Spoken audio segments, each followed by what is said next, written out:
It's always going to be quality and design. The quality in this shop, you know, translates to what we do every day. Morgan reached out to me, said his uncle Scott needed a kit for a Dodge. My crew of guys, at least the majority, like people that show up and people that are in my life, they all drive a Dodge. Some kind of variation of a Cummins or a Dodge. Fully optioned 325 Pintop system for the 3500. We did radius arms, torsion sway bar, high and low mount stabilizers, diff guard, full leaf springs in the rear, shackles, and the long travel airbags.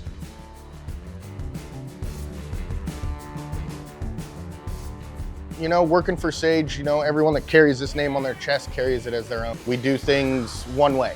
That's how I run the shop, and they're done the right way every time.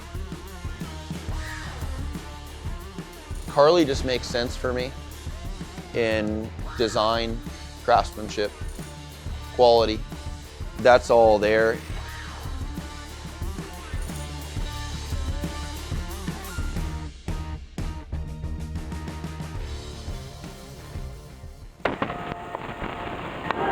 Morgan Allen Clarke, or Morgan Clarke. Let's stick with Morgan Clarke. We are at our facility. It's our new facility, which I would consider a ranch.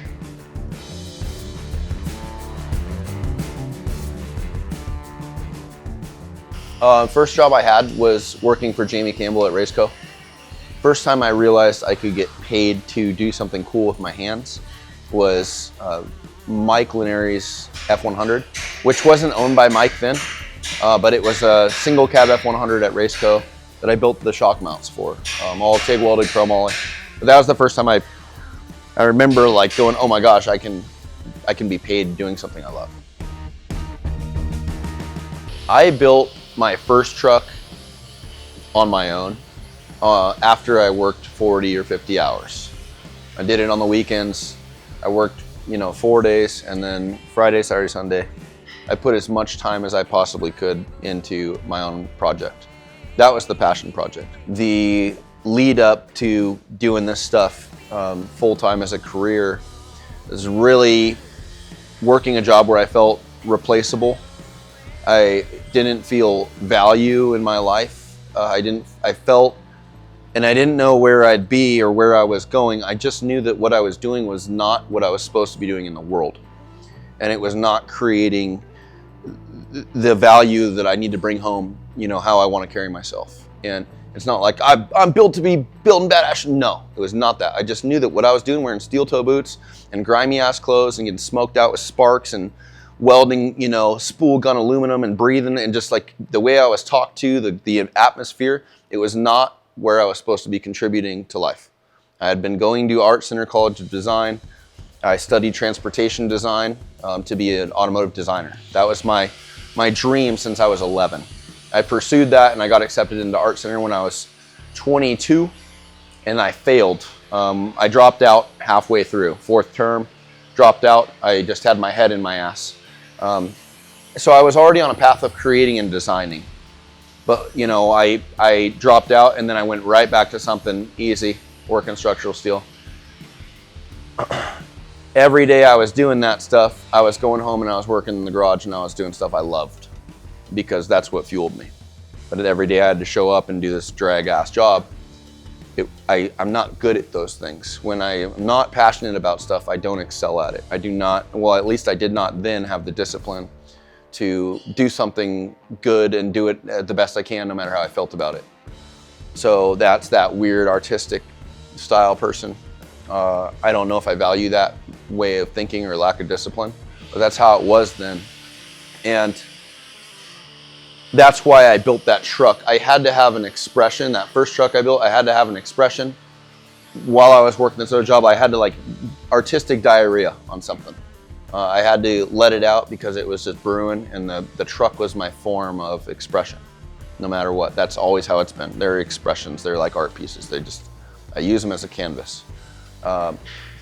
They also float me through hard times because I can dive in and I can focus, and I can get through a lot of dark places in my life by being present with creating, and designing. That's why I didn't make a complete career commitment overnight. It was building this car for myself that got me recognition, and then I find myself at Raceco being paid by someone that I look up to build off-road cars. And that's where I started to go, okay, this is something I can do, and I'm good at it, and I can do it fast. Since I was old enough to hold a utensil, not a utensil, some kind of medium, paintbrush or a crayon, I'd been drawing. Like 2 or 3, been drawing. And it was like that through elementary school, and I was doing art contests, and I was drawing military aircraft and warbirds and all this stuff in 3rd, 4th, 5th grade, hot rods, winning, LA County Fair, first place over and over. And then at 11 years old, I linked up with an art center instructor, and he started teaching me visual communication sketching when I was 11. And I just was so into riding BMX bikes and doing normal kid stuff, I couldn't commit to the workload, and I couldn't be consistent with showing up to the lessons with my homework done and everything, and it just fell through. So that he was going to expedite my car design education astronomically, where I'd be going into art center at 16 or something. But I couldn't do it. Again, working 18 years old, I didn't know I was doing structural steel. I came back from boarding school, and I didn't know what I wanted to do, but I knew like metal was decent. I could grind handrails and operate a forklift and a crane. And then it got to the point where I'm like, I want to go to Art Center. I'm going to do everything I can, because Art Center was the premium design outlet for automotive design. And that's where I got all of my heightened elements and sensory of design. I started building, doing motorsports fabrication in my garage, and specifically in my driveway, doing LED light bar brackets when that was a thing. And that was my hustle. I'd do this stuff, before, I think I built my truck already, and then I was still working structural steel. And I was doing light bar brackets in my driveway, and neighbors were pissed because trucks were coming in, parking them on the grass, all this stuff. But I never had a need for an aggressive tool program and machinery program. I've always cut my teeth. I could do the basics. I could do the same stuff we do today, minus a lot of the machine work, with a grinder, a flap disc, chop saw, welder, pretty good on everything. So I haven't really spent a lot of time investing in large tooling. On top of that, when I started my business, I had 0 capital. No working capital, no investors, no help, no nothing. So everything I've bought has been a slow burn, just when we can, and it's always been about making sure the builds are funded, making sure that the guys are paid. That's it, So, one thing at a time still. The most expensive thing is probably that lathe. And that's it. First time I bought a TIG welder, maybe 6 months before I worked at Raceco, my mom passed away. So we started going through all the stuff. All of the drawings that I won at the fair, and I won a lot for LA County and for state, they gave me bonds because I was a minor. So I'd had these bonds that I forgot about, until I was 18. And then I still didn't know, because I was 26 or something when I found out about them. But they had interest in them. And so I got these bonds. I literally went, got them, boom, Synchrowave 350 DX out of San Juan Capistrano. Left from Raceco, bought that first TIG welder. And that's my workhorse I still have right now.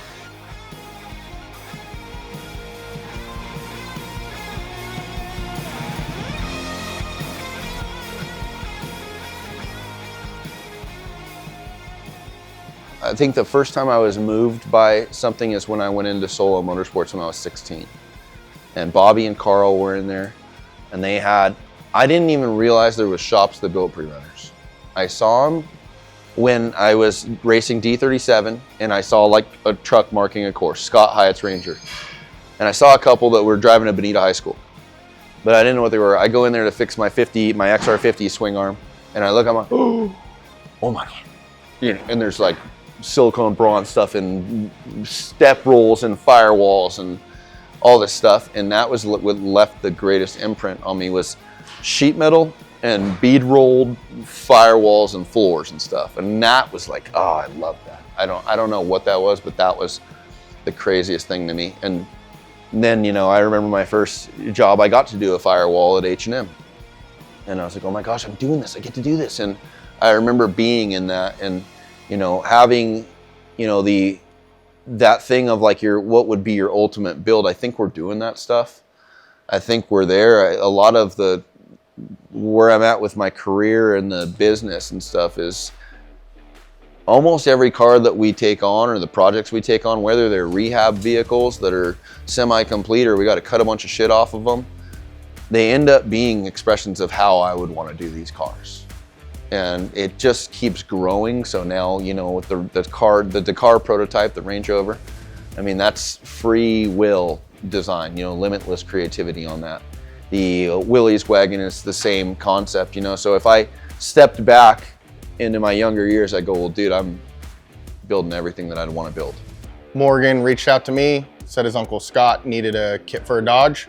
He said there's no one else to hit up other than Carli. So we optioned out a fully optioned Pintop 325 kit for a new 25 Ram, 3500. So leaf springs, radius arms, everything we got. We set it up, came here, we did an install on a Friday, me and 3 of his guys, knocked it out. Fully optioned 325 Pintop system for the 3500. We did radius arms, torsion sway bar, high and low mount stabilizers, diff guard, full leaf springs in the rear, shackles, and the long travel airbags. So for the wheel and tire setup, we did the Battleborn's Forged Sierras with a black beadlock ring. And then the tires are the BFG HD Terrain and a 35-inch. I mean, you know, Morgan had reached out to me, mentioned it was gonna be more of a weekend truck, tow a trailer, do a little bit of work here and there when he's in it. He wanted to maintain the factory aspect of the truck itself. Not too tall, not too loud, not too crazy. So we did the King 2.5 shocks all the way around, the airbags to retain the factory load rating and all that. So he can hook up to a gooseneck trailer and still tow a backhoe or whatever he needs to do for his construction company. The 3 1/4 is the perfect height for him. We're able to maintain the factory load rating in the rear with the long travel airbag system. That way he can tow whatever he needs to do. He can throw bricks, sand, gravel, whatever in the bed of that truck, and it won't feel like a lifted truck anymore. You still do all the factory capabilities with that truck. Premium vehicles, and you know, especially the owners or the people that have the fleet of premium vehicles, and then I look at like, okay, what lift is that? That looks good. What is that? It's always Carli. And then my secondary read on Carli is I go, okay, and I look at the design, and I look at the plate work, and I look at the brakes, and I look at the bracketry, and then I look at the welds, and it's very different from a lot. So it's a no-brainer as far as like what I would run on any kind of street vehicle, you know, that it could fit on. Scott has helped me incrementally over the last 2 years. He is an absolute role model. He has an amazing business. He's one of the hardest working dudes. He outworked me. When we were building the facility, I felt insuperior to his work ethic, his knowledge, even his levels of exhaustion go past mine, and he's in his 50s. Scott has a couple different vehicles, but I know that with his Dodge, he wanted to have something clean, something that is like a factory premium plus style lift where it wasn't bold. And also Scott is a man of function. So he didn't want to be on something very tall and on 40s, and he wanted to be able to tow with this thing. So that was his MO with setting the Dodge up. Scott, the one thing that I know I can be confident about is consulting with him on his project or his vehicle. Whether it's something we do or not, I still have enough knowledge and I can collect enough information to point him in the right direction with stuff. I don't know how it works, but all my guys, my crew of guys, at least the majority, like people that show up and people that are in my life, they all drive a Dodge, some kind of variation of a Cummins or a Dodge. So Scott, yeah, he first asked me, and then he's like, I want, what kind of truck do you have? He's like, Dodge this, blah, blah, blah.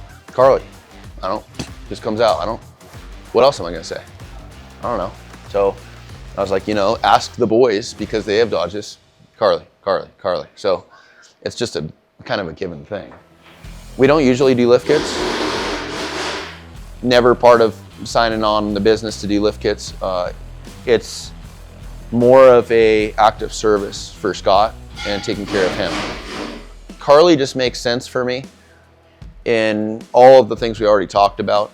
Design, craftsmanship, quality, that's all there. And I don't have any other options. I don't even look at any other options for how he would take care of Scott, because this is just the best thing I can think to do for him. And that's kind of my intent with taking care of Scott, is just the best I can. So with the Pintop system, you're gonna have your Carli coils with your custom tuned 2.5 King shocks right out of the box. The tuning's done. We do the seat of the pants tuning in the shop. We spend the hours, weeks, days, whatever you want to call it, to get it right for the end user to be excited about driving their truck. Anything on that truck that's welded comes through my shop. The radius arms, the torsion sway bar brackets, the high mount stabilizer mount, the diff guard, the shackles, the airbag kit, all that's welded in our shop in Paris, California. It's all done by hand by my guys in that shop. We have some robot stuff too, but that kit's mostly all hand welded by us in California. I run the weld shop. I walk through, I make sure all the guys are doing things right. I've been doing it for going on 10 years now. I started out tacking parts together for this company. My biggest thing is quality and quantities. We do hundreds and hundreds and hundreds of these parts a week, a month. We do a lot, and quality is my number one aspect. We do things one way. That's how I run the shop, and they're done the right way every time. Yeah, I mean, the Carli standard, I call it Carli spec. Everything we do is Carli spec. And that Carli spec is the best, it looks the best, it's welded the best, it's gonna last forever. So Sage made it, working for Sage, everyone that carries this name on their chest carries it as their own. It's not just his last name. He was hard on me on anything I did, if it wasn't just good enough. There's never just good enough. It needs to be right, and it needs to be correct every time. Still to this day, he gives you ownership in what you're doing there and holds you accountable for things. And that helped a lot with how I run the shop. And we do amazing work, and I've taken that to other aspects of my life. I expect a lot more out of myself, out of my guys at the shop, and being in Morgan's shop is pretty surreal. We're in Morgan Clarke's shop. I'm standing next to the Dakar, and I literally installed a Carli kit right next to that thing. And getting to watch him and his guys work, it's a pretty surreal moment for me as just a welder. My hat's off to all my guys at the shop that do the best work every single day, day in and day out. Those guys work 10 hours a day. All my guys down at the shop are the reason that I'm here where I am today. Carli way, it's the Carli spec, dude. It's the way we do things. Do it right and do it once. Anytime that I represent another company or a brand, it's something I have to put thought into, because I'm not the one that's going to sell my ass for money or for a product, because it compromises our own reputation. It's always going to be quality and design. Quality, design, quality, design across the board. And that's always been what I look for. Yeah, animals have always been a part of our life. I was the guy that, the fabricator that worked at shops, and I had my dog with me all the time. So we have a pack that's mom, dad, and 2 daughters. I don't have any other perspective on life besides my own and how it's gone for me. I am a learn lessons the hard way guy. That means I fuck everything up at least one time, sometimes twice, sometimes 3 times. The best end of that stick is the mistake is a lesson. If it's repetitive, then it's obviously either a really tough lesson or it's a mistake. And that's how everything's been for me. It's always been learning the hard way. Everything I've built, every single instance of how you fabricate a complete car, I have messed up multiple times every single way.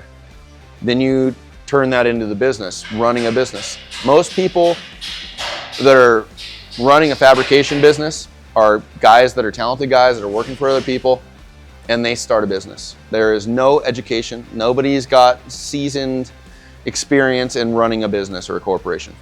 And then it's a crash course again. And so that's what happens, right? You do the same thing with building stuff, and then it turns into the same thing with running a business. Everything is a crash course. I've had all the failures. I'm sure I'll have more. I feel like I've gotten through some, as much as things have grown over 5 years, is how heavy all of my failures have been too. It is not smooth. I've had the heaviest stuff that is crippling test me. And it's gone on, and I wouldn't trade it for anything. I'm grateful for all of it. I start to look at it as like a toolbox, a life toolbox, and everything you go through turns into like these tools that make it you, and make your career or how you do things personable, individual to you. And it's the same thing, because I go, okay, I have all these crazy blending things we do and all this stuff we're doing, and I'm like, oh, well, man, I was doing architectural steel for years, learning how to blend surfaces and bond things, and then I go, okay, all the metalwork and the TIG welding is all foundational stuff I was taught from a mentor doing structural steel and LA certified welding and all this stuff. And then I go, okay, well, now it looks like this. My whole skill set with the branding is designer fabrication and getting things to look different or better than most. And that's what I pivot on now, and I go, well, that's because I've been designing my whole life. I went to design school. This is my thing. I'm a designer. And so it's been that thing of just life experience that you don't realize you're on the right path yet, and everything feels like it's fucking you or not working out, and then you get to a point where it's stable. And for me, I feel like I started really late. And you get to a point, and then you're like, oh my God, all this clicked. Now this is my thing. This is where I'm supposed to be. And there's been undeniable stuff that's happened, especially in the last 2 years or so, where the universe lined stuff up, and I cannot figure out how it lined up, besides it being an undeniable thing that it's just the universe and it's the path I'm supposed to be on.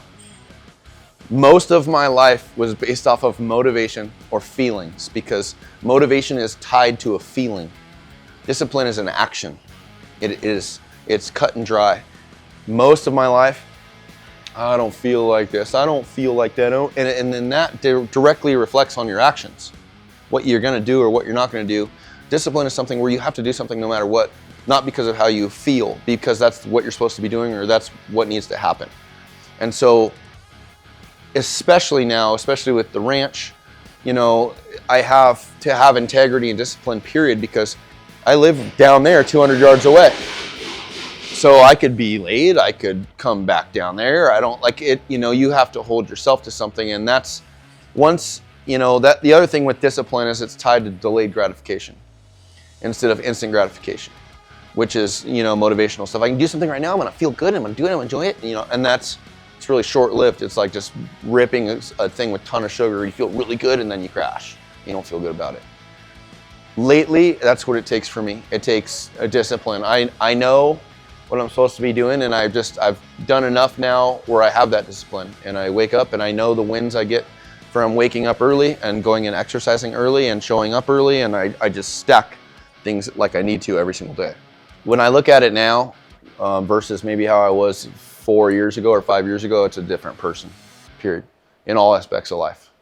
I have strived to optimize myself and how I am as a husband, father, businessman, employer, friend. And I think that's a constantly evolving thing.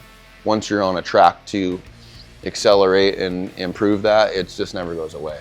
So I don't know if I have a personality, something that sticks out. I just try to be my own genuine self. Off-road stuff just came from when I was racing D37 when I was younger, so we were going out to the local deserts. And that's the story I always tell, is I saw like a pre-runner, which I would constitute now as a starter kit, big glass, still out of bed, chocks poking through it, coil over in the front. that's what changed me originally. And I grew up riding desert, so getting into like a pre-runner and an off-road kind of fabrication motorsports, easy segue.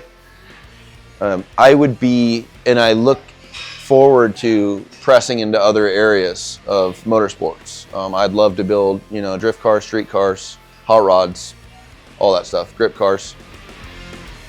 It all sounds good to me. The off-road and pre-runner thing is just what I cut my teeth on. What I can control is I can control my phone. I can control a work mode on my phone. I can control what circle of people get through to me on my phone. I can control looking at it. I can control what's in my ears. So that's why you constantly see me with earbuds in, because I don't want to hear the surroundings. I don't want to hear a conversation that someone's having. I don't want to hear a noise that's being had over here. I want to just hear whatever is here, so that I can focus on exactly what's here. And that's always my goal. So the flow state thing is just a force thing. You literally have to force yourself into things. As far as that career having a ton of longevity to it, I think what I'd like to do is just start building examples of cars. I don't need to build an off-road car. I have no attachment to needing to build an off-road car. It's just what we do. As soon as we get another hot rod or a street car, then we're going to do that. And really, my goal and my career path right now is just to build an amazing example of each car. So whatever you give us, we're just going to build the vision and the expression per vehicle.